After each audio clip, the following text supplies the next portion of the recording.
গল্পের নাম গোপালের বিয়ে। গোপাল নতুন পোশাক করিয়ে এনেছে। কাল রাত্রে তার বিয়ে। এই পোশাক পরেই গোপাল বিরক্তভাবে তার মাকে বলল, জানো মা, দর্জি বেটা আমার পাঞ্জাবিটা লম্বায় 2 ইঞ্চি বড় করে ফেলেছে। পরদিন সকালবেলায় গোপাল জিনিসপত্র কেনাকাটা করার জন্য বেরিয়ে গেল। তখন মায়ের মনে হলো, বেচারি, পাঞ্জাবিটা 2 ইঞ্চি বেশি লম্বা রয়েছে, কেটে ঠিক করে দিলেই তো হয়। তিনি কাউকে কিছু না বলে ওপরে উঠে গিয়ে ছেলের ঘরে গিয়ে জামাটা 2 ইঞ্চি কেটে বাদ দিয়ে তারপর কাটা মুখটা আবার সেলাই করে নিচে রেখে দিলেন। গোপালের বাড়িতে 2 বোন ছিল।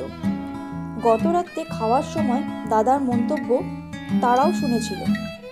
ওই রকম বেমানান লম্বা পাঞ্জাবি পরে বিয়ে করবে দাদা। দাদাকে দেখে সবাই হাসবে, এই জিনিস তাদের মনে সহ্য হলো না।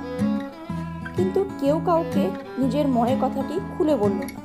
কিছু পরে বড় বোন আবার 2 ইঞ্চি কেটে বাদ দিয়ে সেলাই করে দিল। তারপর ছোট বোনও চুপি চুপি প্রবেশ করে পাঞ্জাবিটার ঝুল থেকে নিচে 2 ইঞ্চি কেটে সেলাই করে দিল। এদের কাজ কেউই জানতে পারল না। সন্ধ্যাবেলায় বিয়ের সাজ করতে গিয়ে বরের চক্ষু স্থির। যে পাঞ্জাবি 2 ইঞ্চি লম্বা ছিল তা উল্টে 4 ইঞ্চি খাটো কি করে হলো সেটা কিছুতেই বুঝতে পারল না। সে ঘোড়ার গাড়ি বের করে ছুটল দর্জির কাছে। দোকানিকে জিজ্ঞাসা করাতে সে কিছুই বুঝতে পারল না।